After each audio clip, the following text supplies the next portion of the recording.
गुरुब्रह्मा गुरुविष्णु गुरुदेवो महेश्वरः गुरुसाक्षात् परब्रह्म तस्मै श्रीगुरवे नमः। ॐ स्थापकाय च धर्मस्य सर्वधर्मस्वरूपिणे अवतारवरिष्ठाय रामकृष्णाय ते नमः।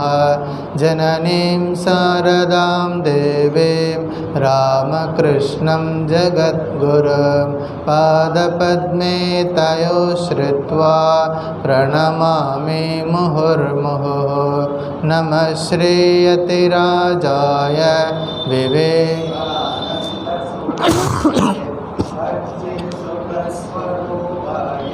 स्वामिने तापहारिणे त्वमेव माता च पिता त्वमेव बन्धुश्च सखा त्वमेव विद्या द्रविणं त्वमेव सर्वं मम देवदेव त्वमेव सर्वं मम देवदेव। ॐ नमो भगवते रामकृष्णाय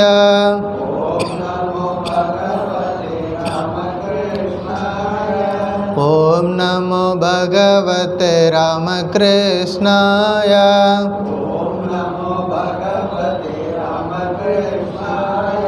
ॐ नमो भगवते रामकृष्णाय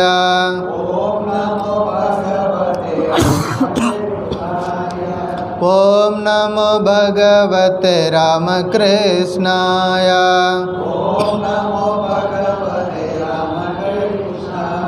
ॐ नमो भगवते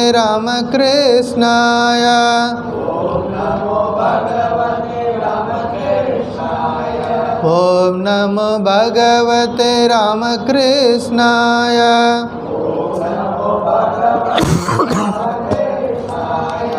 ॐ नमो भगवते रामकृष्णाय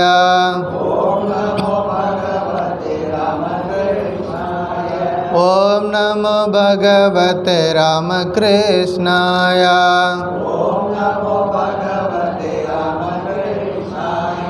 ॐ नमो भगवते रामकृष्णाय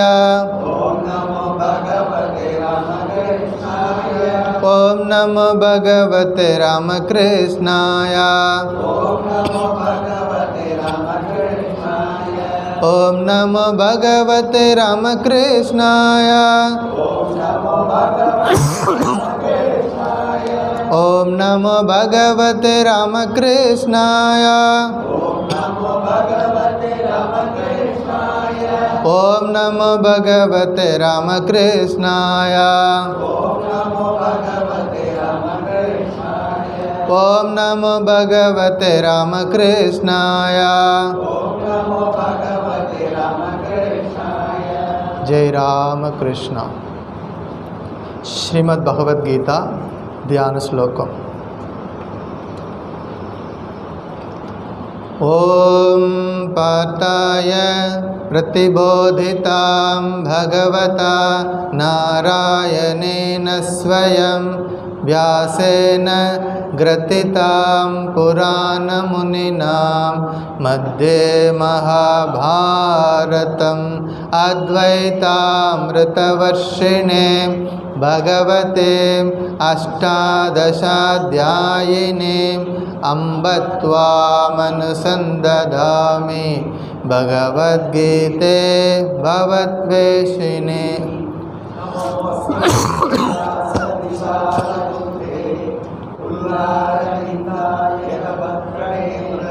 येन त्वया भारततैलपूर्णः प्रज्वालितो ज्ञानमयप्रदीपः प्रपन्नपारिजाताय स्तोत्रवेत्रैकपाणये ज्ञानमुद्राय कृष्णाय गीतामृतदुहे नमः। सर्वोपनिषदो गावो दोक्ता गोपालनन्दनः पार्थो वत्स सुधीर्भोक्ता दुग्धं गीतामृतं महत्। वसुदेवसुतं देवं कंसचाणूरमर्दनं देवकी परमानन्दम् भीष्मद्रोणतटा जयद्रथजला गान्धारनीलोत्पला शल्यग्राहवती कृपेण वहनी कर्णेन वेलाकुला अश्वत्थामविकर्णघोरमकरा दुर्योधनावर्तिने सोत्तीर्णा खलु पाण्डवै रणनदी कैवर्तक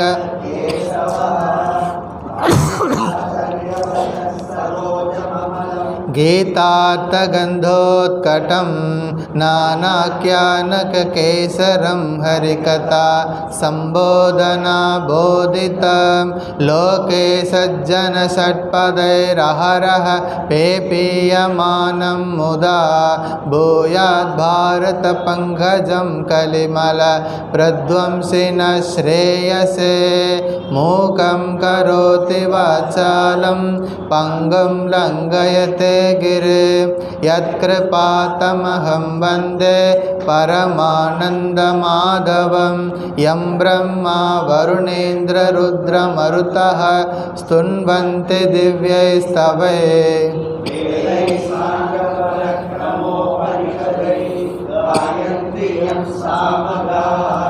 ध्यानावस्थितद्गतेन मनसा पश्यन्ति यं योगिनो यस्यान्तं न विदुःसुरगणा देवाय तस्मै नमः।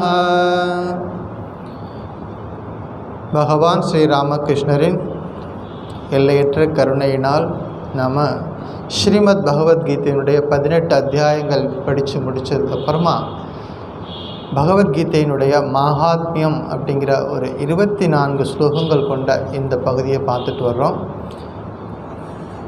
ஒரு முறை மீண்டும் ஆரம்பத்திலேருந்து சாண்டிங் பண்ணிடுவோம். கடைசியாக நம்ம 13 ஸ்லோகங்கள் பார்த்துருக்குறோம். இன்றைக்கி நம்ம பார்க்க வேண்டியது 14. ஆரம்பத்திலேருந்து சாண்டிங் பண்ணிவிடுவோம்.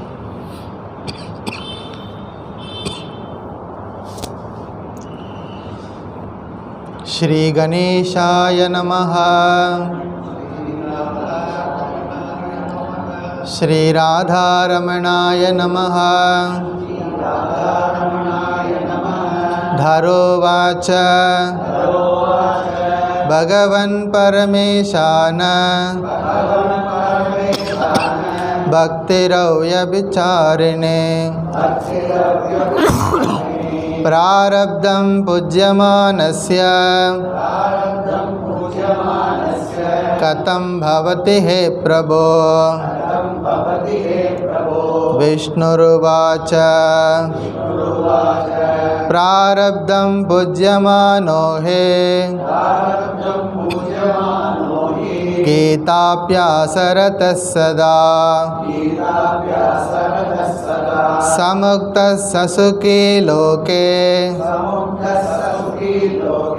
कर्मणा नोपलिप्यते। महापापादिपापानि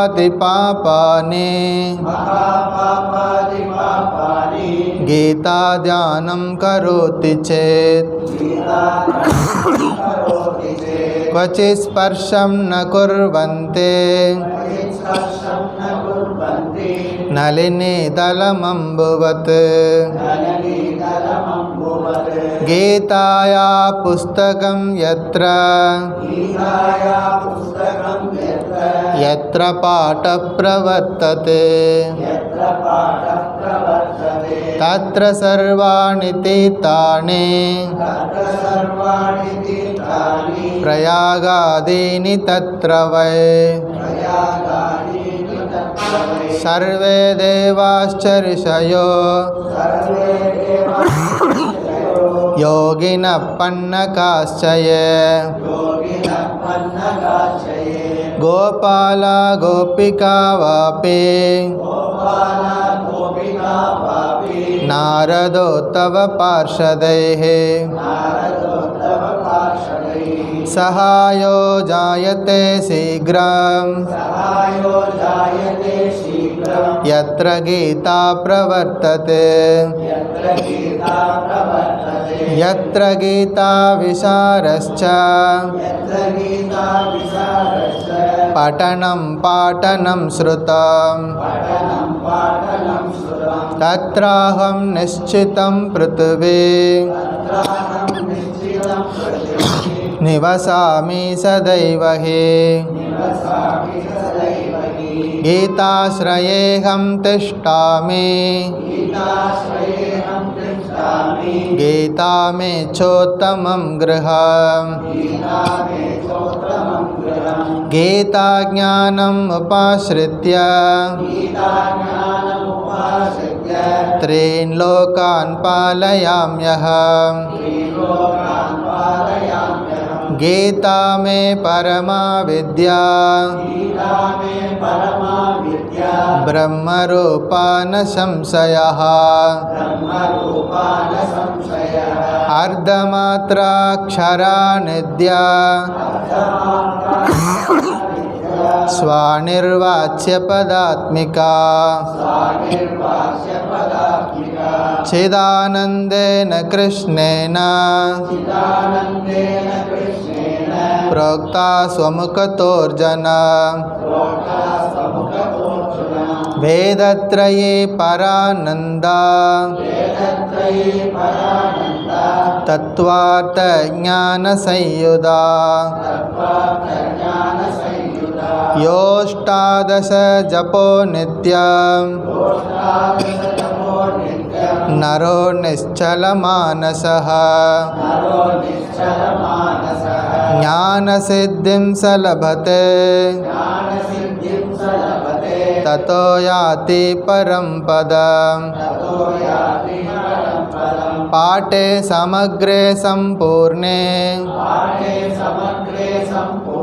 ततोत्तम पाठमाचरेत् तदा गोदानजं पुण्यं लभते नात्र संशयः त्रिपागं पठमानस्तु गंगास्नानफलं लभेत् षडंशं जपमानस्तु सोमयागफलं लभेत् एकाध्यायं तु यो नित्यं पठते भक्तिसंयुतः रुद्रलोकम् अवाप्नोति गणो भूत्वा वसेश्चिराम्. இன்றைக்கு ஸ்லோகா நம்பர் 14. அத்தியாயம் ஸ்லோகபாதம் வா நித்யம் யः படதே நரः சயாதி நரதாம் யாவன் மன்வந்தரம் வசுந்தரே. அத்தியாயம் ஸ்லோகபாதம் வா நித்யம் யः படதே நரः சயாதி நரதாம் யாவன் மன்வந்தரம் வசுந்தரே.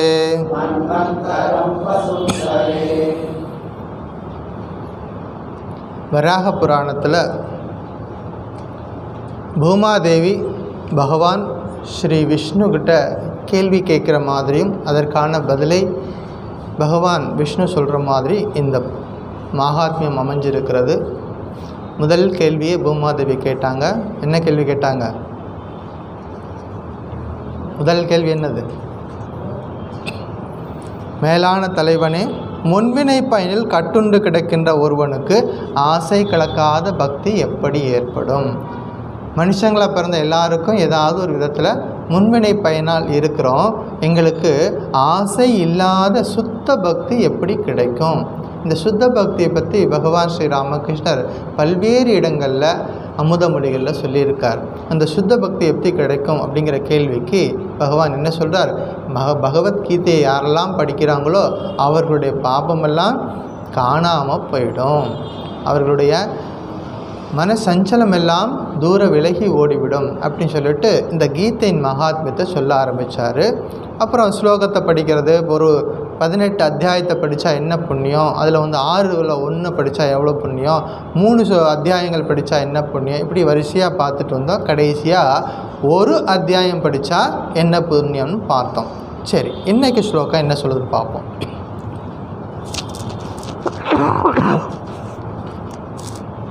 அத்தியாயம் ஸ்லோகபாதம் வா நித்யம் எஃப் படத்தே நரஹா ச யாத்தி நரதாம் யாவன்னு மன்வந்தரம் வசுந்தரே.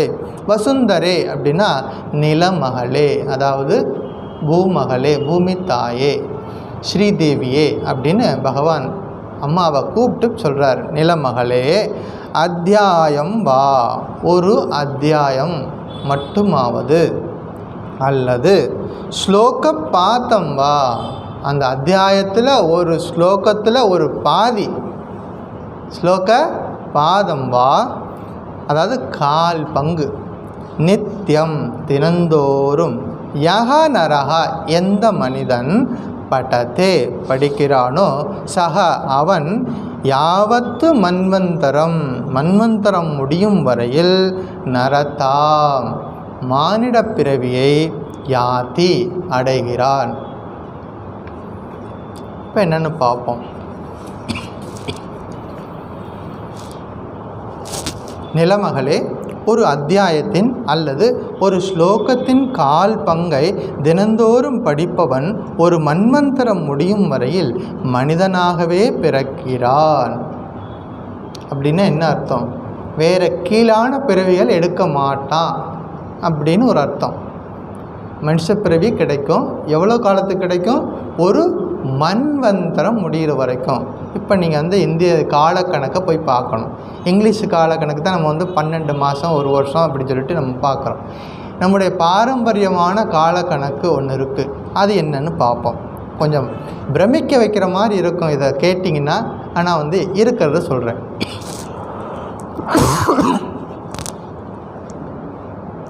எப்படி சொல்லுது நமக்கு காலக்கணக்கு, எப்படி அந்த காலத்தில் இதெல்லாம் எப்படி கால்குலேட் பண்ணியிருக்கிறாங்க அப்படின்னா, நம்ம இப்போ வாட்ச் கட்டிக்கிறோம், உடனே பார்த்துக்கிறோம், மொபைல் ஃபோன் வச்சுக்கிறோம், உடனே டைம் என்னன்னு பார்க்குறோம். அந்த காலத்தில் இதெல்லாம் இந்த மாதிரி உபகரணங்கள்லாம் கிடையாது. சூரியனையோ சந்திரனையோ வச்சு தான் காலங்களை கணிச்சாங்க. எப்படி கணிச்சிருக்காங்க பாருங்கள். 29 மில்லி செகண்டு சேர்ந்தது ஒரு திருத்தி.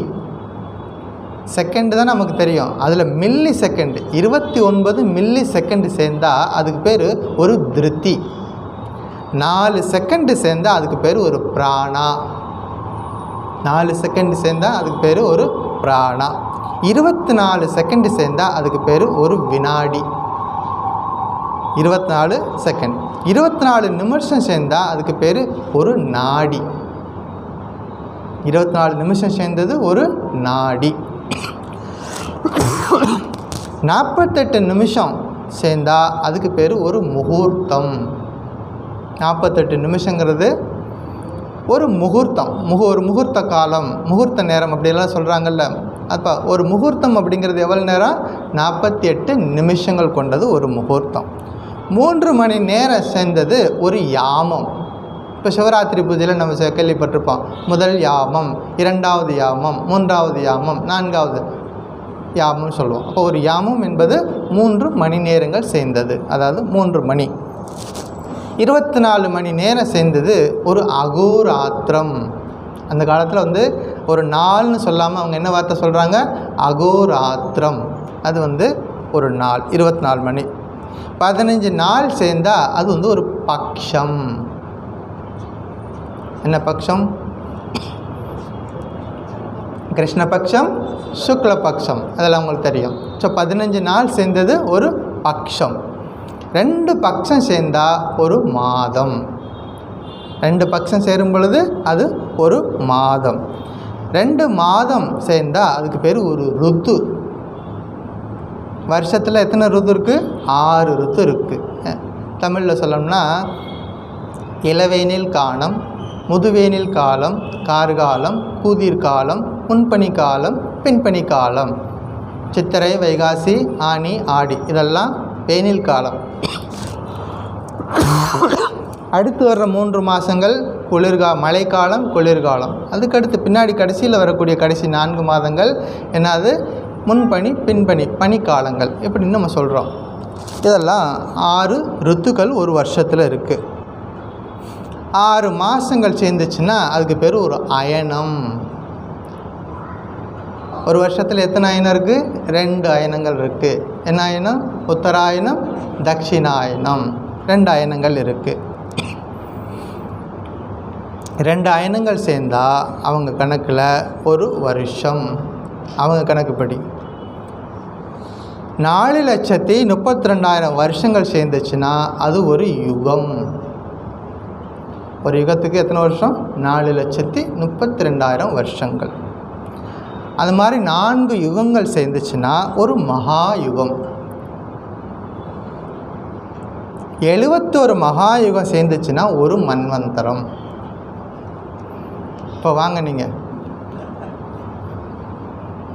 71 மகாயுகம் சேர்ந்துச்சுன்னா ஒரு மன்வந்தரம். இப்போ பகவத்கீதையில் என்ன சொல்லுது?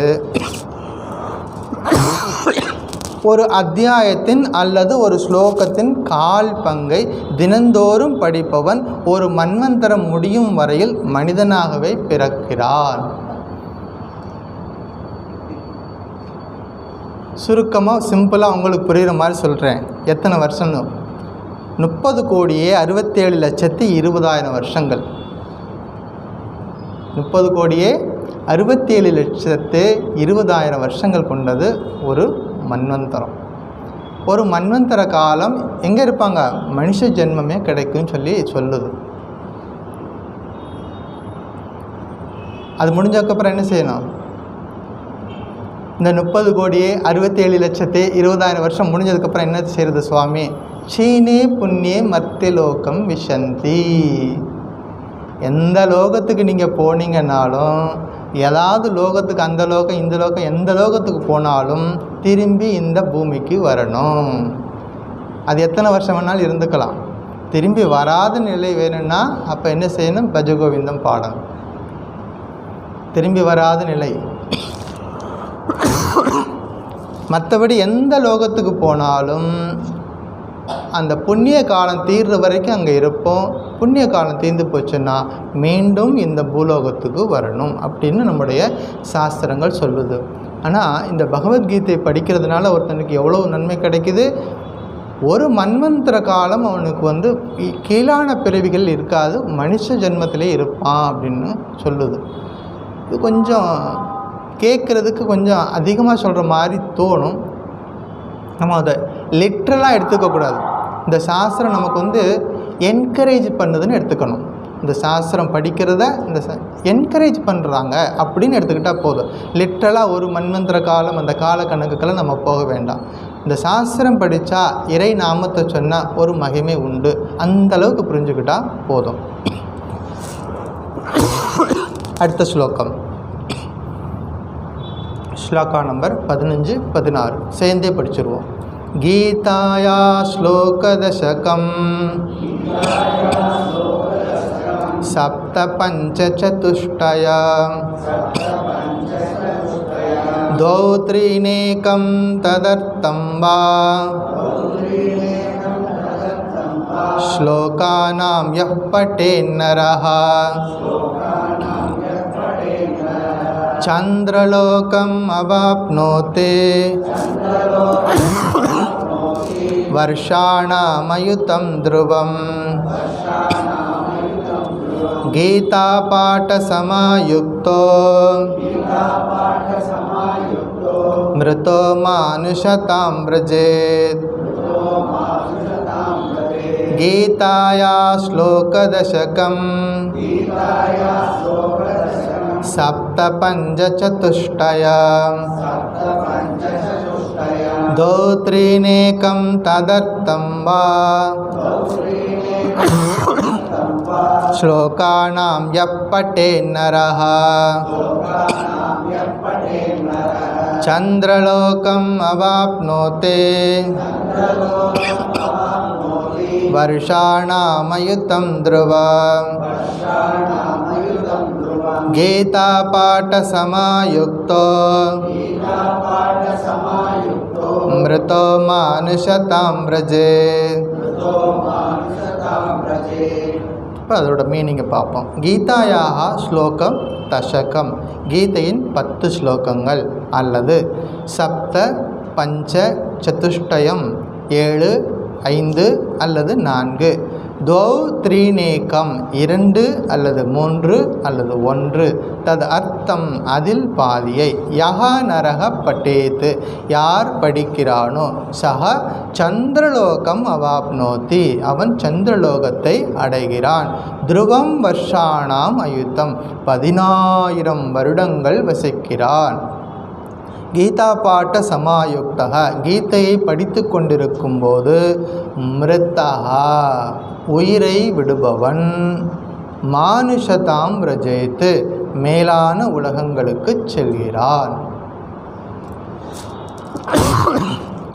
கீதையின் 10 அல்லது 7 அல்லது 5 அல்லது 4 அல்லது 3 அல்லது 2 அல்லது 1 அல்லது பாதி ஸ்லோகத்தையாவது படிப்பவன் சந்திரலோகத்தில் 10,000 வருடங்கள் வசிக்கிறான். கீதையை படித்து கொண்டிருக்கும் போது உயிர் துறப்பவன் மேலான உலகங்களுக்கு செல்கிறான். என்ன ஐடியா?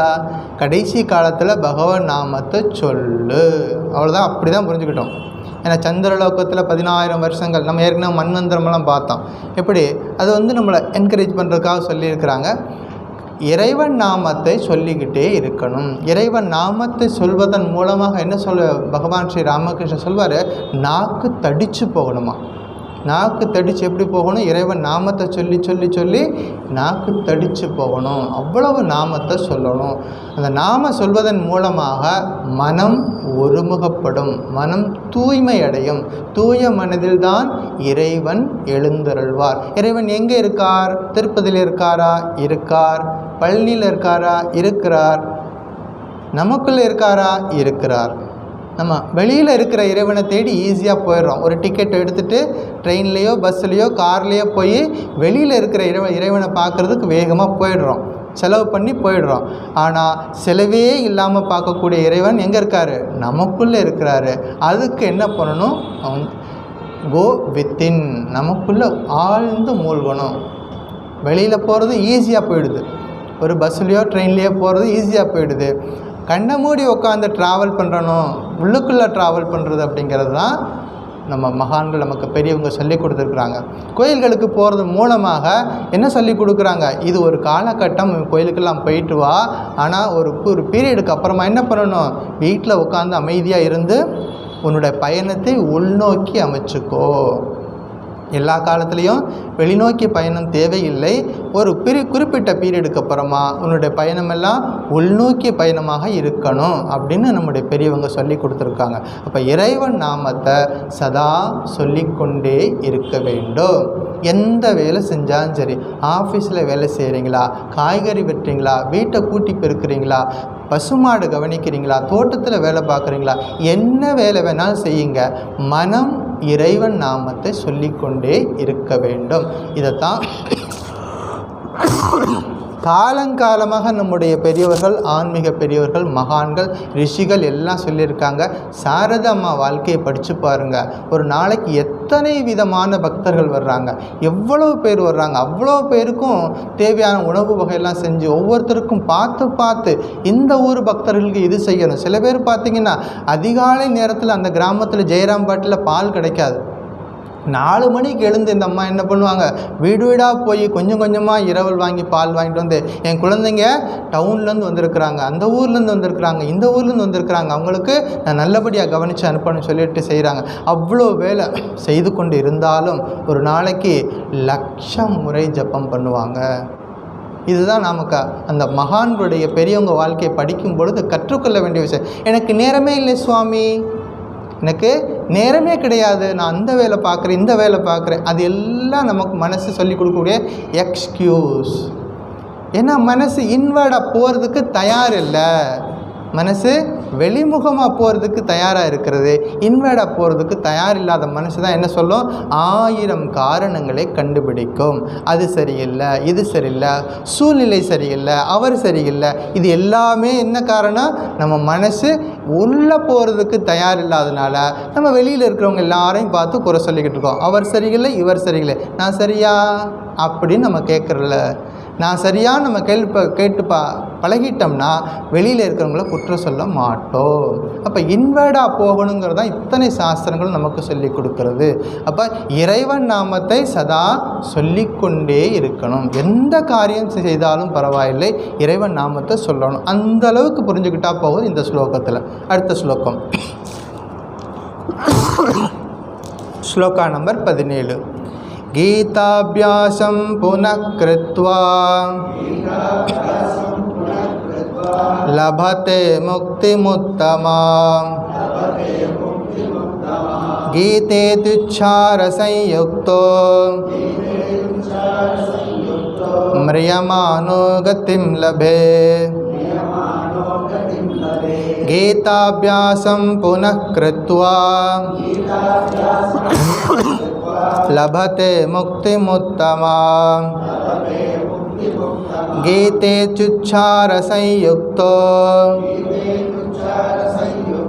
म्रियमाणो गतिं लभे. கீதாயாக புனக அபியாசம் கிருத்வா, கீதையை மீண்டும் மீண்டும் படிப்பவன் உத்தமாம் முக்திம், மேலான முக்தியை லபதே அடைகிறான். கீதா இத்தி உச்சார சயுக்தா, கீதையை உச்சரித்தபடியே மிரியமானஹா, இறந்து போபவன் உத்தமாம் கத்திம் லபேத்து, பெரும் பேற்றை அடைகிறான். கடந்த ஸ்லோகத்தில் பார்த்த அதே மீனிங்கு ரிப்பீட்டட் ஆகுது. அதாவது யார் ஒருவன் கடைசி நேரம், கடைசி நாள், கடைசி நொடி எதை சிந்தனை பண்ணணும், கீதையை சிந்தனை பண்ணணும்.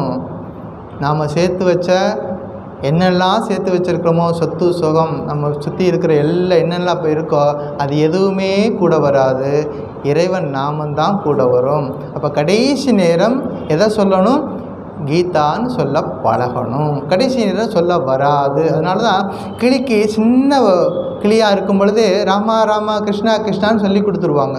சின்னதாக இருக்கும் பொழுதே சொல்லி கொடுத்துருவாங்க.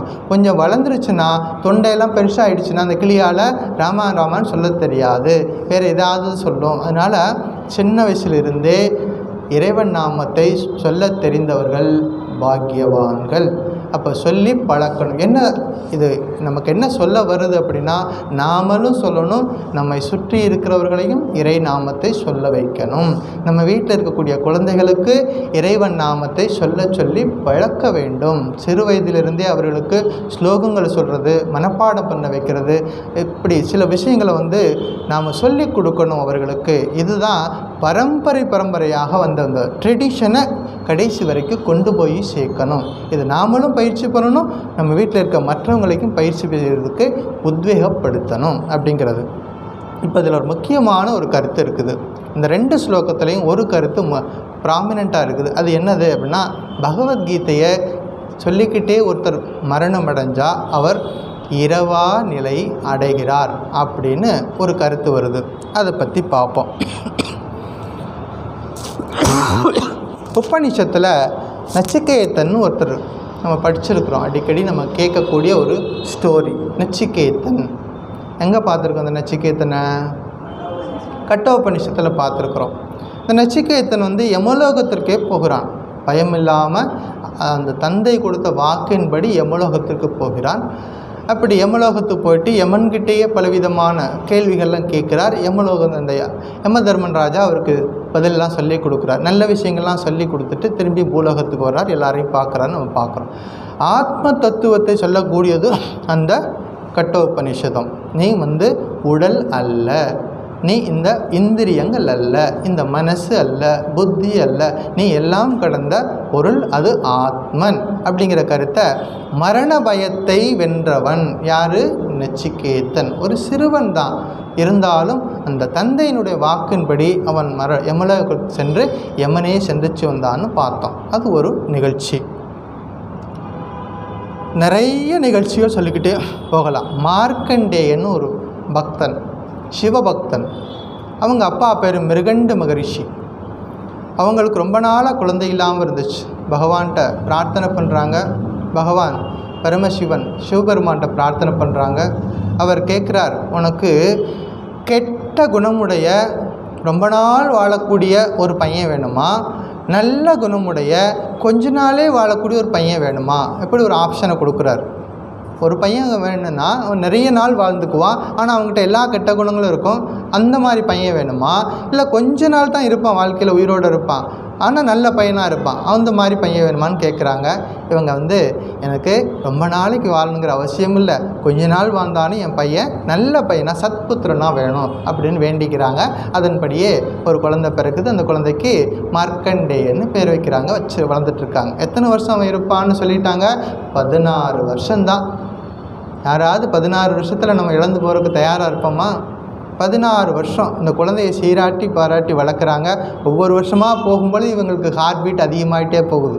ஏன்னா 16 வருஷம் எப்போ வரும், வந்துட்டால் அந்த பையன் நம்மளை விட்டு போயிடுவானே அப்படின்னு. 15 பிறந்தநாள் நல்லா சந்தோஷமாக கொண்டாடுறாங்க. 16வது பிறந்தநாள் வரும் பொழுது பையன் குதூகலமாக இருக்கிறான். பெற்றோர்களுக்கு மனசில் கலக்கம் வந்துருச்சு. இந்த வருஷத்தோடு இந்த பையன் போயிடுவானே, நமக்கு என்ன பண்ணுறது அப்படின்னு. 16வது பிறந்தநாள் வருது. அந்த உண்மையை அவங்கள்ட்ட சொல்கிறாங்க. ஏன் நீங்கள் பிறந்தநாள் அன்னைக்கு உற்சாகமாக இல்லாமல் ஏன் துக்கமாக இருக்கீங்கன்னு பையன் கேட்குறான். அப்போ அந்த நடந்த உண்மையை சொல்கிறாங்க. அப்போ பையன் சொல்கிறான், ஒன்றும் கவலைப்படாதீங்க, நான் பகவானை சரணடைகிறேன். நம்ம எப்போ பகவானை சரணடைகிறோமோ, அந்த சரண்டர் வருதோ, அப்போ தான் நமக்கு விடுதலை. அது வரைக்கும் நம்ம போராட்டம் தொடரும். நான் பகவானை சரணடைகிறேன்னு சொல்லிட்டு சிவபெருமானை போய் கெட்டியாக பிடிச்சிக்கிட்டான். அந்த குட்டி பையன் பிடிச்சிக்கிட்டு நமசிவாய நமசிவாயன்னு சொல்லிகிட்டே இருக்கான். அப்போ இந்த டைமிங்க்கு தான் வந்துடுவார் அவர் யமதர்மன்.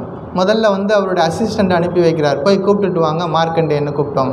அவன் போய் பார்க்குறாங்க. அவன் கெட்டியாக சிவபெருமானை பிடிச்சிட்டு வரமாட்டேங்கிறான். அவன் போய் சொல்லிட்டாங்க, சிவபெருமானை கெட்டியாக பிடிச்சிட்டு வரமாட்டேங்கிறான். அப்படியா, நானே வர்றேன் அப்படின்னு சொல்லிட்டு சிவபெருமான் வர்றாரு. அவரும் ட்ரை பண்ணி பார்க்குறாரு, இழுத்து பார்க்குறாரு, ஒன்றும் நடக்க மாட்டேங்குது. அப்புறம் சிவபெருமான் தோன்றி யமதர்மனையே விரட்டி அனுப்பிடுறாரு. இதெல்லாம் உங்கள் கதையெல்லாம் உங்களுக்கு தெரியும். மரண பயம், அதை சொல்கிறதுக்கு தான் சொல்கிறேன். மரண பயம் எல்லாருக்கும் வாழ்க்கையில் சந்தோஷமாக நம்ம வாழ்க்கை வண்டி ஓடிக்கிட்டே இருக்கும். அந்த கடைசி நாள் எல்லாரும் நிச்சயமாக ஒரு நாளைக்கு இந்த உலகத்தை விட்டு பிரிஞ்சு போக வேண்டிய ஒரு சூழ்நிலை எல்லாருக்கும் வரும். அந்த நாள் சந்தோஷமாக போகணும். சந்தோஷமாக எல்லாத்தையும் பார்த்துட்டு என்ன பண்ணணும், சந்தோஷமாக போகணும். பகவான் ஸ்ரீ ராமகிருஷ்ணரோட நம்முடைய சங்கத்தில் ஒரு குருநாதர் இருந்தார். ஸ்ரீமத் சுவாமி வீரேஸ்வரானந்தஜி மகாராஜ்னு பேர். வீரேஸ்வரானந்தஜி மகாராஜ் 10வது பிரசிடெண்ட். அவர் உயிரோடு இருக்கும் பொழுது பார்த்திங்கன்னா அந்த வியாதி இந்த வியாதி, அந்த டாக்டர் காலையில் ஒரு டாக்டர் வருவார், மருந்து போடுவார், சாயந்தரம் ஒரு டாக்டர் பார்த்துட்டு இருப்பார், அவரும் மருந்து கொடுப்பார். இப்படி எல்லா செக்கப்பும் போயிட்டுருக்கும். அவர் அமைதியாக எல்லாத்தையும் பார்த்துட்டே இருப்பார். அந்த கடைசி நாள் வந்துச்சு.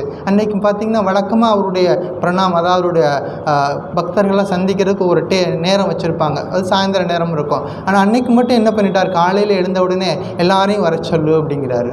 அன்றைக்கி காலையில் எழுந்த உடனே எல்லாரையும் மாற்றுற அந்த டைமிங்கே மாற்றுறாரு. இதுன்னா வழக்கமாக சாயந்தரம் தானே இருக்கும். இல்லை பிரசிடெண்ட் சொல்லிட்டாருன்னா எல்லோரும் ஒபே பண்ணி ஆகணும். உடனே எல்லோரும் என்ன பண்ணுறாங்க, காலையில் அந்த 7 மணிக்கே வர சொல்லிட்டார். 5 மணிக்கே எழுந்துட்டார். நேராக போயிட்டு ஸ்ரீராமகிருஷ்ணர் கோயிலில் போயிட்டு அர்க்கியமெல்லாம் கொடுத்துட்டு, அம்மா கோயிலுக்கு போயிட்டு அர்க்கியமெல்லாம் கொடுத்துட்டு, சாமிஜி டெம்பிளில் பார்த்துட்டு எல்லாத்தையும் பார்த்துட்டு உட்கார்றாரு. எல்லா சன்னியாசிகள் சேர்றாங்க, பக்தர்கள்லாம் சேர்றாங்க. எல்லாரையும் கூப்பிட்டு ஒவ்வொருத்தராக தொட்டு ஆசீர்வாதம் பண்ணிவிட்டு எங்கேயோ ஊருக்கு போகிற மாதிரி எல்லாம் ஆசீர்வாதம் பண்ணிட்டு ரூமுக்குள்ளே போனார். உடனே செய்தி வருது, மகா சமாதி. அவங்களுக்கு தெரியும் குறிப்பிட்ட காலம் இந்த பூமியில் நம்ம இருக்கிறோம், குறிப்பிட்ட காலம் முடிஞ்சதுக்கப்புறமா சந்தோஷமாக இந்த பூமியை விட்டு நம்ம போகணும், மரண பயம் இல்லாமல் போகணும். அந்த மரண பயத்தை எப்படி நம்ம வெற்றி கொள்வது அப்படின்னா, இறைவன் நாமம் மட்டும்தான் நமக்கு உதவி செய்யும். நம்முடைய வேறு என்னென்ன சேர்த்து வச்சுருக்கோமோ அது எதுவுமே நம்ம பக்கத்தில் நிற்காது. நாம் செஞ்ச புண்ணியந்தான் நம்ம கூட வரும். நம்ம சொல்லிக்கிட்டு இருக்கக்கூடிய இறைவன் நாமம் தான் அந்த நேரத்தில் இறைவன் நாமத்தை சொல்ல பழகணும். அதுக்கு என்ன பண்ணணும்? தினசரி இப்போ இருந்தே சொல்லி பழகணும். திடீர்னு எடுத்த உடனே கடைசி நிமிஷத்தில் இறைவன் நாமம் வராது. கடைசி நிமிஷத்தில் ஏதாவது நம்ம சேர்த்து வச்ச பிரச்சனைகள் தான் நிற்கும். அப்படி வராமல் என்ன பண்ணணும்? இப்போது இருந்தே சொல்லி பழகணும், இறைவன் நாமத்தை சொல்லி பழகணும். அப்படிங்கிறதுக்காகத்தான் இவ்வளோ விஷயங்கள் சொல்லி கொடுத்துருக்காங்க. நாயன்மார்கள் வாழ்க்கை வரலாறு படித்து பாருங்கள். எவ்வளவு கஷ்டப்பட்டாலும் இறைவன் நாமத்தை விடாமல் இருப்பாங்க. பட்டினத்தார் வாழ்க்கையில் படித்து பாருங்கள். அவர் என்ன பண்ணுறார்? உஜ்ஜயினுக்கு போகிறார். அந்த அரசன் என்ன பண்ணுறார்? உடனே இவரை கழுமரத்தில் ஏற்றுங்கள் அப்படின்னு சொல்லி உத்தரவு போடுறாரு. கழுமரம்னா ஒரு ஊசியான கம்பி, அதில் உட்கார வைக்கிறது. எவ்வளோ கடுமையான தண்டனை!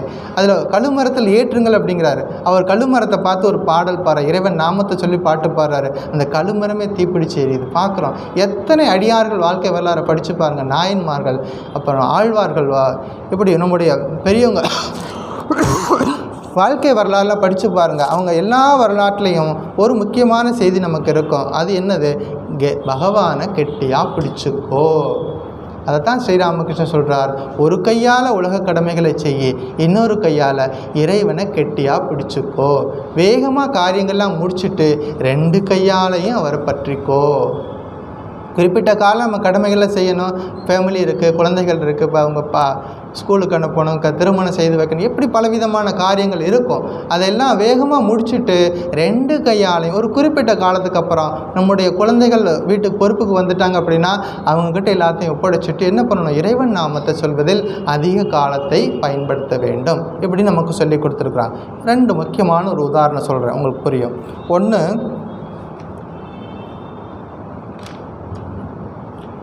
பகவான் ஸ்ரீ ராமகிருஷ்ணனுடைய 16 சீடர்களில் ஒருத்தர் சுவாமி அக்கண்டானந்தர்னு பேர். அவர் தான் நம்முடைய ராமகிருஷ்ண மிஷனில் இப்போ நீங்கள் பார்க்கக்கூடிய எத்தனை வெல்ஃபேர் ஆக்டிவிட்டிக்கும் ஒரு பிள்ளையார் சொல்லி போட்டது அவர் தான். நம்ம மிஷனில் எத்தனை விதமான வெல்ஃபேர் ஆக்டிவிட்டீஸ் போயிட்டுருக்குதோ, விபத்து நிவாரணம், பூகம்பம், சுனாமி, என்னென்ன காரியங்கள் பண்ணுறோமோ இது எல்லாத்துக்கும் பிள்ளையார் சொல்லி போட்டதே அவர் தான். அது சுவாமி விவேகானந்தர் கேட்டுக்கிட்டார். ஒரு நாள் அந்த காலகட்டத்தில் கடுமையான பஞ்சம் மேற்கு வங்கத்தில். அப்போ அக்கண்டானந்தரை கூப்பிட்டு சொல்கிறார், இந்த மக்கள்லாம் கஷ்டப்படுறாங்க, அது என்னுடைய தூக்கத்தை பாதிக்குது, அவங்களுக்கு ஏதாவது நீ செய்டியா? அப்போ மடத்தில் அவ்வளோ வசதியும் கிடையாது. நீங்கள் மடத்தினுடைய வரலாற்றை படித்து பார்த்தீங்கன்னா தெரியும். 16 சீடர்களுக்கு சேர்ந்து ஒரே ஒரு வேஷ்டி தான் இருக்கும்.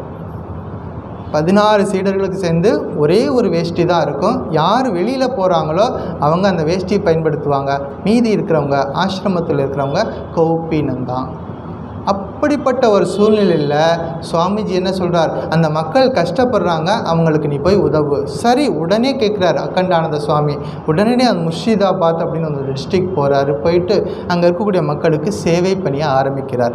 அப்படி ஆரம்பித்த அந்த சேவை பணி தான் இன்றைக்கி வளர்ந்து பெரிய மரமாக நிற்கிது, விருட்சமாக நிற்கிது. எல்லா இடங்கள்லையும் எங்கெல்லாம் ஒரு இயற்கை சீற்றங்களால் பிரச்சனை வருதோ மிஷன் சத்தமில்லாமல் போயிட்டு நம்ம காரியங்களை செய்துட்டு வெளியில் வந்துடுவோம். அப்படி ஆரம்பிக்கும் பொழுது அந்த ரிலீஃப் ஆப்ரேஷன்லாம் முடித்ததுக்கப்புறமா பார்த்திங்கன்னா நிறைய வீடுகளில் தாய் தந்தை இழந்த குழந்தைகள் நிற்கிறத பார்க்குறார். அம்மா இறந்து போயிருப்பாங்க, அப்பா இறந்து போயிருப்பாங்க, இப்படி அவங்களால் கைவிடப்பட்ட குழந்தைகள்லாம் இருக்குது. அந்த குழந்தைகளை கொண்டு வந்து ஒரு ஆசிரமம் ஆரம்பிக்கிறார். அப்படி தான் ஆர்ஃபனேஜுங்கிற ஒரு சிஸ்டமே அங்கே வருது. இன்றைக்கி எத்தனையோ இடங்களில் ஆர்ஃபனேஜ்னு நம்ம நடத்திக்கிட்டு இருக்கோம். அதன் மூலமாக நல்ல குழந்தைகளை உருவாக்குறதுக்காக அதை செய்கிறோம். அப்படி ஒரு ஆர்ஃபனேஜை ஆரம்பிக்கிறார். அந்த ஆர்ஃபனேஜில் ஒரு பையன் சேர்றான். அவன் பேர் பகதூர். பேர் என்னது? பகதூர். அவன் டார்ஜிலிங் பகுதியை சேர்ந்தவன். வெஸ்ட் பெங்காலில் டார்ஜிலிங்னு ஒரு இடம் இருக்குது, அந்த பகுதியை சேர்ந்தவன். அவங்க அப்பா போரில் மரணம் அடைஞ்சிட்டார். இவனுக்கு 13 வயசாக இருக்கும் பொழுது அவங்களுடைய அப்பா இறந்து போயிடுறார். கூர்கா வம்சத்தை சேர்ந்த பையன் அவன். அவன் பேர் பகதூர். அவனை ஆசிரமத்தில் சேர்க்குறாங்க. அவனுக்கு நல்ல துடிப்பான பையன், ரொம்ப எதெடுத்தாலும் சுட்டித்தனமாக இருப்பான். எல்லாத்தையும் 2 தடவை அவனுக்கு சொல்ல வேண்டியதில்லை, ஒரு தடவை சொன்னால் போதும், உடனே கேட்ச் பண்ணிக்குவான். அப்படி ஒரு கெட்டிக்கான பையனாக இருக்கிறான். ஆனால் அவனுக்கு ஒரு குறை இருக்கிறது. அப்போவே அவனுக்கு ஒரு கண் பார்வை இல்லை. ஒரு கண் தான் தெரியும், ஒரு கண் பார்வை கிடையாது. அப்போ இந்த சுவாமி அந்த காலத்தில் மருத்துவ வசதிகளும் இல்லாத காலம். அப்போ எவ்வளவோ முக்கியமான டாக்டர்கிட்டலாம் கூப்பிட்டு கொண்டு காமிக்கிறார். இவனை எப்படியாவது பார்வை கிடைக்க வைக்கணும் அப்படின்னு சொல்லி பார்க்குறாரு. எல்லா டாக்டர்களும் சொல்கிற ஒரே பதில், இவனுக்கு பார்வை திரும்பி வராது. இருக்கிறது ஒரு கண் பார்வை, அதை மட்டும் இவன் பத்திரமா வச்சுக்கிட்டா போதும், அந்த இழந்த பார்வை வராது. அதனால் இவனுக்கு என்ன பண்ணணும், இவன் ஸ்ட்ரெயின் பண்ணி எதையும் படிக்கக்கூடாது.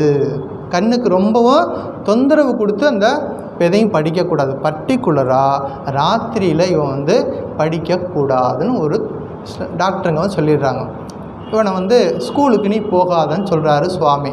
அவன் சொல்லிட்டான், எல்லாரையும் போல் நான் முட்டாளாக இருக்க மாட்டேன், எனக்கு கண் பார்வையே போனாலும் பரவாயில்ல, நான் ஸ்கூலுக்கு போவேன்னு அடம் பிடிக்கிறான். யார்? பகதூர். சுவாமி பார்க்குறார், அவனோட கண் பார்வையும் பார்த்துக்கணும், அவனுக்கு படிப்பும் சொல்லி கொடுக்கணும். என்ன பண்ணார், சரி நீ ஸ்கூலுக்கு தானே போகணும், நீ ஸ்கூலுக்கு போக வேண்டாம், உனக்கு நானே பாடம் சொல்லி கொடுக்குறேன் அப்படி சொல்லிட்டு டே டைமில் அவருக்கு உட்காந்து அவனுக்கு பாடம் சொல்லி கொடுப்பார். தாயாக தந்தையாக இந்த சுவாமிகள்லாம் எப்படி இருந்திருக்காங்க, குழந்தைகளுக்கு பக்கத்திலே இருந்து எல்லாம் சொல்லி கொடுக்குறாங்க. ராத்திரியில் மட்டும் நீ படிக்காத, டே டைமில் உனக்கு எல்லா பாடத்தையும் நானே சொல்லி கொடுக்குறேன் அப்படி சொல்லிட்டு அவனை படிக்க வைக்கிறாங்க. அந்த பையன் ரொம்ப சுட்டிக்கார பையன், பலவிதமான கேள்வி கேட்பான் சுவாமிக்கிட்ட.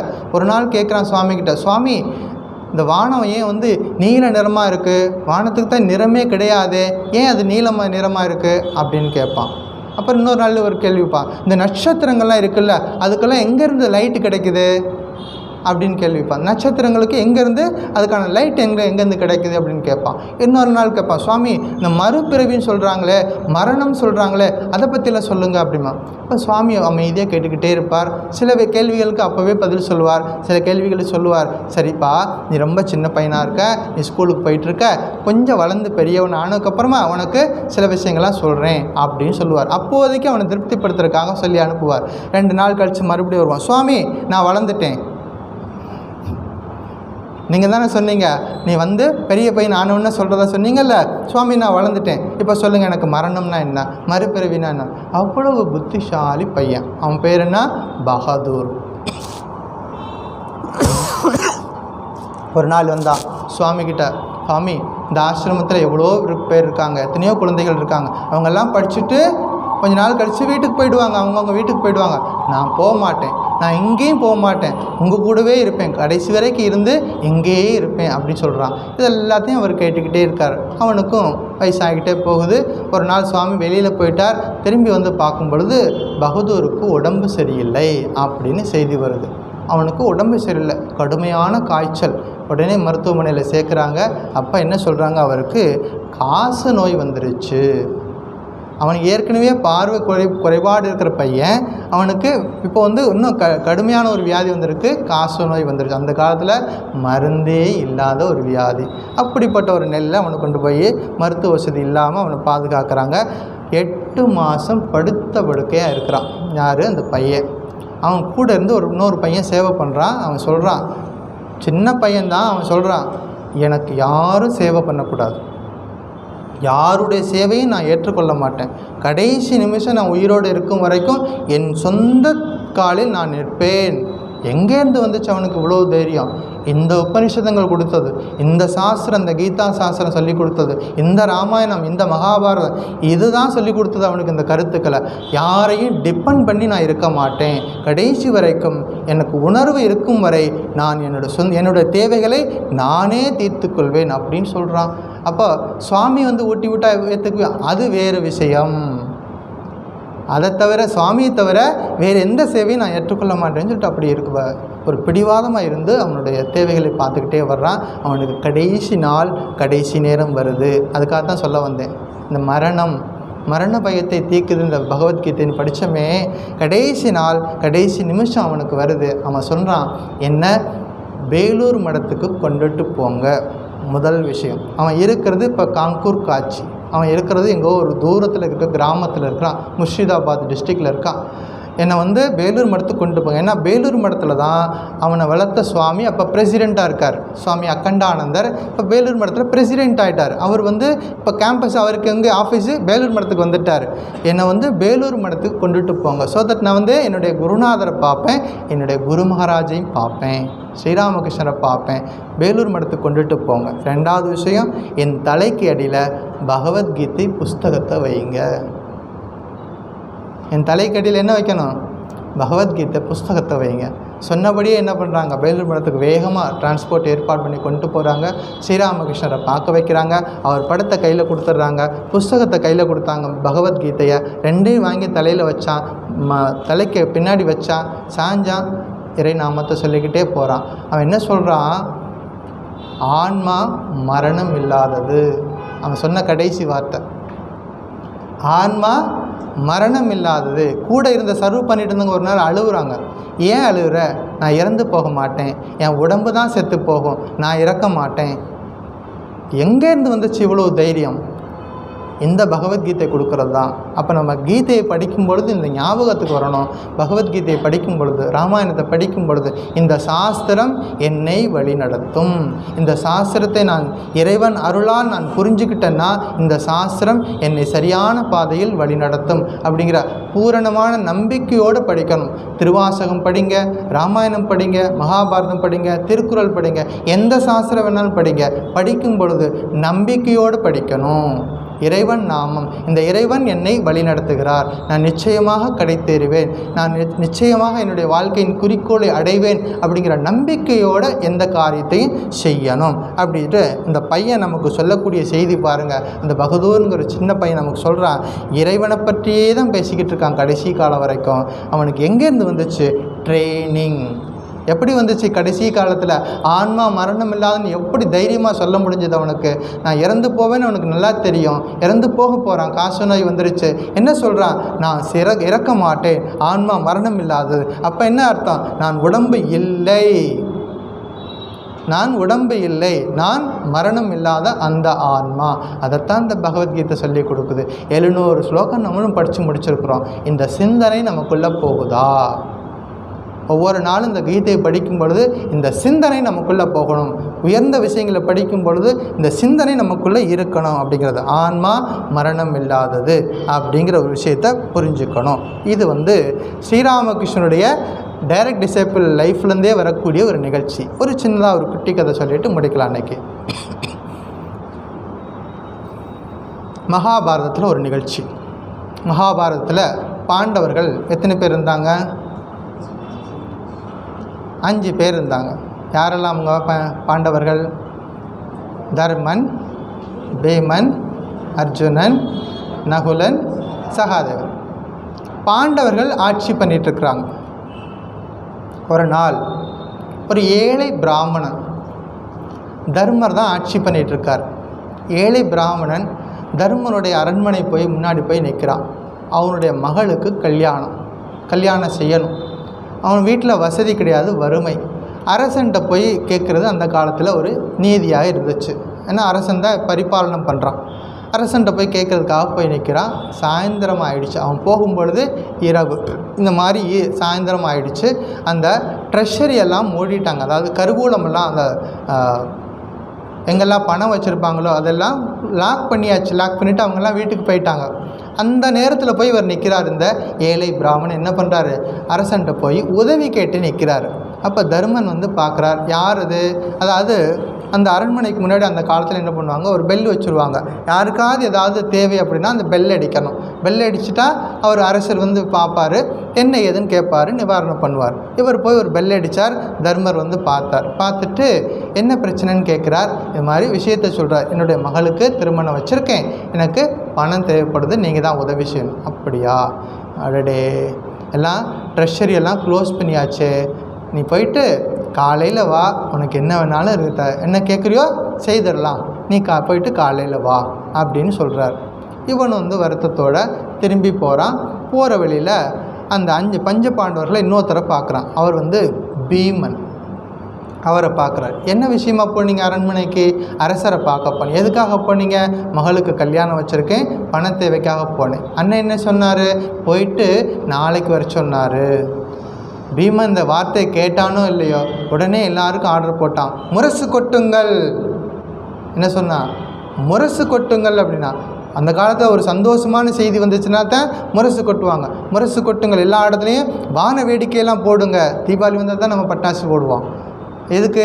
சந்தோஷத்தை, மகிழ்ச்சியை தெரிவிக்கிறதுக்காக தான் பட்டாசு வெடிக்கிறோம். அப்போ வான வேடிக்கையெல்லாம் போடுங்க, நகரமெல்லாம் அலங்காரம் பண்ணுங்கள், டெக்கரேஷன் பண்ணுங்கள், எல்லாம் ஆர்டர் போடுறான். பீமன் எல்லாம் ஆர்டர் போடுறான். முரசு கொட்டிக்கிட்டே இருக்கணும் அப்படிங்கிறான். முரசு என்ன பண்ணணும்? ஒரு தடவை அடிச்சிடக்கூடாது, அடிச்சுக்கிட்டே இருங்க அப்படிங்கிறான். முரசு அடிக்கிறவங்க அடிச்சுட்டே இருக்கிறாங்க. ஒரு பக்கம் பார்த்திங்கன்னா டெக்கரேஷன்லாம் பண்ணிகிட்ருக்காங்க, ஒரு பக்கம் வான வேடிக்கைலாம் போட்டுகிட்டே இருக்கிறாங்க. இந்த சத்தம் அந்த தர்மருக்கு போகுது. யுதிஷ்டிரர் இதை பார்க்குறாரு. என்னது, நான் தான் ராஜா, நான் ஒன்றும் ஆர்டர் போடவே இல்லையே, மக்கள் எல்லாம் என்ன இவ்வளோ சந்தோஷமாக இருக்கிறாங்க, ஏதாவது நடந்துருச்சா அவளுக்குள்ளே? வழக்கமாக ஒரு போரில் ஜெயிச்சுட்டு வந்தால் இந்த மாதிரிலாம் நடக்கிறது உண்டு. மக்கள்லாம் கூப்பிட்டு விருந்து வைப்பாங்க. இப்போ எந்த போருக்கு நம்ம போகலை, எல்லாம் சந்தோஷமாக தானே போயிட்டுருக்கு, திடீர்னு என்ன பிரச்சனை அப்படின்னு வெளியே பார்க்குறாரு. பீமன் எல்லாம் ஆர்டர் பண்ணிகிட்ருக்கான், எல்லாருக்கும் கட்டளை போட்டுட்ருக்கான். பீமன்ட்ட கேட்குறாரு, பீமா உனக்கு என்ன ஆச்சு, ஏன் இவ்வளோ சந்தோஷமாக இருக்கிற? இல்லை அண்ணா, எனக்கு சந்தோஷம் மனசில் விவரிக்க முடியாத அளவுக்கு எனக்கு சந்தோஷம் இருக்குது அண்ணா அப்படிங்கிறான். என்னதான் ஆச்சு உனக்கு சொல்லுப்பா அப்படிங்கிறார். இல்லை வான வேடிக்கைலாம் தொடரட்டும் அப்படிங்கிறான். அப்படி போயிட்டே இருக்குது. மறுபடி கேட்குறார் தர்மர், உனக்கு என்ன ஆச்சு, ஏன் இவ்வளோ சந்தோஷமாக இருக்க? இல்லை, நீங்கள் காலத்தையே வென்று விட்டீர்கள் இல்லையா, அந்த சந்தோஷம் எங்களால் தாங்க முடியலை. நீங்கள் காலத்தையே வென்று விட்டீர்கள். என்ன காலத்தை வென்று விட்டேன், என்ன செஞ்சேன்? இந்த பிராமணர் உங்களை பார்த்தாரா? ஆமாம் பார்த்தாரு. அந்த பிராமணர்கிட்ட நீங்கள் என்ன சொன்னீங்க? போயிட்டு நாளைக்கு வான்னு சொன்னீங்க. அப்படின்னா நாளைக்கு வரைக்கும் நீங்கள் உயிரோடு இருப்பீங்கன்னு உங்களுக்கு தெரியுதா? அப்போ நீங்கள் காலத்தை வென்றுட்டீங்க இல்லையா, அதனால தான் எங்களால் சந்தோஷம் தாங்க முடியலை, அதனால தான் இல்லை இவ்வளோ வான வேடிக்கைலாம் வச்சுருக்குறோம் அப்படின்னு. அப்போ தான் அந்த தர்மருக்கு புரிஞ்சது, காலம் என்பது நம்ம கையில் இல்லை, மரணம் என்பது பிறந்தால் இறப்பு உறுதி, இரவா நிலை அடையணும். அதைத்தான் சாஸ்திரம் சொல்லி கொடுக்குது. அதுக்கு தான் இந்த கீதா கிளாஸுக்கு வர்றோம். பிறந்தால் இறந்து போகிறது எல்லோரும் நடக்கிறதான். எல்லாம் பசுமாடு இறக்குது, கோழி குஞ்சு இறந்து போகுது, ஆடு மாடு இறந்து போகுது. நாமளும் பிறந்தோம், இறந்து போனோம்னா அந்த பிறவிகளுக்கும் அந்த உயிரினங்களுக்கும் மனுஷனுக்கு என்ன வித்தியாசம்? அப்போ பிறந்தால் இறப்பது என்பது எல்லாருக்குமான நியதி. மனுஷன் மட்டும் நினச்சான்னா இரவா நிலையை அடைய முடியும், மீண்டும் வராத நிலையை அடைய முடியும் அப்படிங்கிற ஒரு விஷயம். அப்போ தான் பீமன் சொன்னால், நீ உனக்கு கன்ஃபார்மாக தெரியுது நாளை காலையில் நீ உயிரோடு இருப்பேன்னு தெரியுது, அதனால தான் நீ அவரை என்ன சொல்லியிருக்கிற, நாளைக்கு வா உனக்கு உதவி செய்கிறேன்னு சொல்லியிருக்கிற, அப்படின்னா நீ மரணத்தை வென்றுட்ட அப்படின்னு சொன்னான். அப்போ தான் தர்மருக்கு உரைச்சது, அப்படி இல்லை, நான் பெரிய தப்பு பண்ணிட்டேன், என்னுடைய தம்பியாகி நீ எனக்கு சரியான நேரத்தில் புத்திமதி சொல்லி கொடுத்துருக்குற, இனிமேலும் நல்ல காரியத்தை செய்வதற்கு நாளை தள்ளி போடாதே. அன்னை சாரதா தேவி சொல்லுவாங்க, நாளும் கோலும் பார்த்து நல்ல காரியங்களை தள்ளி போடாதே. மனசில் ஒரு சங்கல்பம் வந்துருச்சுன்னா, மனசில் ஒருத்தருக்கு உதவி செய்யணும்னு நினச்சி தோணிடுச்சுன்னா அப்போவே செஞ்சுடணும். ஈவன் அடுத்த நிமிஷம் செய்யலான்னு கூட நினைக்கக்கூடாது. மனசில் தோண்டின உடனேயே என்ன செய்யணும்னு தோணுச்சோ அப்போவே செய்து முடிச்சுடணும். ஏன்னா நாளைக்கு என்பது வரவே வராது. நாளைக்கு என்று வரும்பொழுது நம்முடைய மனசு அதே ஸ்டாண்டர்டில் நிற்குமா அப்படின்னு கேட்டால் வாய்ப்பு இல்லை. ஏன்னா மனசு என்பது மாறிக்கொண்டே இருக்கும். இன்றைக்கி ஒரு மாதிரி நினச்சிருப்போம், ஒரு காரியத்தை செய்ய நினச்சிருப்போம், நாளைக்கு பார்த்திங்கன்னா அது பார்த்துக்கலாம், அடுத்த வருஷம் பார்த்துக்கலாம், அப்புறம் பார்த்துக்கலாம், இப்படியே போயிட்டே இருக்கும். அப்போ நாளைக்கு என்பது வரவே வராது. பகவான் ஸ்ரீ ராமகிருஷ்ணனுடைய 16 சீடர்கள் இன்னொரு சீடர் சுவாமி விக்யானானந்தர்னு பேர். அவர் அலகாபாத்தில் இருக்கார். அப்போ மடத்தினுடைய வறுமை நிலை, அலகாபாத்தில் இருக்கார். ஒரு பக்தர் வந்துட்டு சுவாமி நான் ஆசிரமத்துக்கு ஒரு டொனேஷன் தர்றேன் அப்படின்னு சொல்லிட்டு போகிறார். போனவர் தான் திரும்பி ரொம்ப நாள் கழித்து வர்றார். திரும்பி பார்க்கும் பொழுது ஏதோ ஒரு தொகை சொல்லிட்டு போயிருந்தார். திரும்பி சொல்லும் பொழுது பார்த்திங்கன்னா அதில் 10 மடங்கு குறைச்சிட்டு இது தர்றேன் அப்படிங்கிறார். அப்போ சுவாமி கூப்பிட்டு சொன்னார், கொடுத்த வாக்கை காப்பாற்றணும். நீ கொடுக்காட்டா பரவாயில்ல, ஆனால் கொடுத்த வாக்கை காப்பாற்றணும் அப்படின்னு சொல்லிட்டு, உனக்கு உண்மையிலே பண தேவை இருக்குன்னா நீ வச்சுக்கோ, நீ தர வேண்டிய அவசியம் கிடையாது, ஆனால் சொல் மாறக்கூடாது அப்படின்னு சொல்லி கொடுக்குறாரு. நம்ம வாக்கு மனுஷன் மனம் மாறிக்கிட்டே இருக்கும். இப்போ இப்போ இரவாத நிலை அடையணும்னா இறைவன் நாமத்தை கெட்டியாக பிடிக்கணும். அப்போ இந்த தர்மர் இந்த உபதேசத்தின் மூலம் நமக்கு என்ன கிடைக்குது? மரணம் என்பது தவிர்க்க இயலாதது, ஆனால் இரவா நிலை நம்ம நினச்சோம்னா அடைய முடியும். அதுக்கு முயற்சி செய்யணும். யாரெல்லாம் பயிற்சி பண்ணுறோமோ தினசரி பயிற்சி பண்ணணும். இதுக்கு லீவே கிடையாது. சுவாமி இன்னைக்கு தீபாவளி லீவ் விட்டுடுவோம் அப்படிலாம் கிடையாது. ஆன்மீக சாதனைகளுக்கு லீவே கிடையாது. எல்லா நாளும் செய்யணும், எல்லா நேரமும் செய்யணும், எப்பொழுதும் செய்யணும் அப்படிங்கிறத ஞாபகம் வச்சுக்கணும். இறைவன் நாமத்தை சதா சொல்லி பழகணும். சொல்லிக்கிட்டே இருந்தோம்னா தான் கடைசி நாள் கடைசி நிமிஷம் இறைவன் நாமத்தை வரும். அப்படி இல்லைன்னா வேறு என்னெல்லாம் நினச்சோமோ அதுதான் முன்னணியில் நிற்கும். அந்த பையன் பகதூர் வாழ்க்கையில் நம்ம படித்தோம். எப்படி எந்த அளவுக்கு அவன் பகவத்கீதையை ஒழுங்காக படிச்சிருந்தான்னா, எந்த அளவுக்கு ஸ்ரத்தையோடு கேட்டிருந்தான்னா, கடைசி நிமிஷத்தில் நான் கீதை படிக்கணும்னு அவனுக்கு மனசில் வந்திருக்கும். அப்படி நம்ம சாஸ்திரம் படிக்கும்பொழுது ஞாபகம் வச்சுக்கணும், இந்த சாஸ்திரம் என்னை வழிநடத்தும், இந்த சாஸ்திரம் என்னை வழிநடத்தும் அப்படிங்கிற நம்பிக்கையோடு அதை செய்யும் பொழுது எல்லாம் சுபமாக முடியும். இதோட மீதி ஸ்லோகங்கள் இருக்குது, இதை அடுத்த வாரம் பார்ப்போம். இதில் அந்த ஸ்லோகங்களில் சில இடங்களில் பார்த்திங்கன்னா கொஞ்சம் நம்மளாலேயே இமேஜின் பண்ண முடியாத அளவுக்கு சில விஷயங்களை சொல்லும். சந்திரலோகத்தை அடைவான், மன்வந்திரம் முடிவரையும் இப்படியெல்லாம் சொல்லுவாங்க. அந்த லிட்ரலாக அந்த மீனிங் எடுத்துக்காமல் சாஸ்திரம் நமக்கு என்கரேஜ் பண்ணுது அப்படின்னு எடுத்துக்கிட்டால் போதும். இந்த சாஸ்திரத்தை படிக்கிறதுக்கு என்கரேஜ் பண்ணுறாங்க அப்படின்னு மட்டும்தான் எடுத்துக்கணும். சரியா? ஓம் சாந்தி சாந்தி சாந்தி. ஹரி ஓம் தத்சத். ஸ்ரீராமகிருஷ்ணார்ப்பணமஸ்து. அடுத்த வாரம் ஸ்லோகா நம்பர் 18.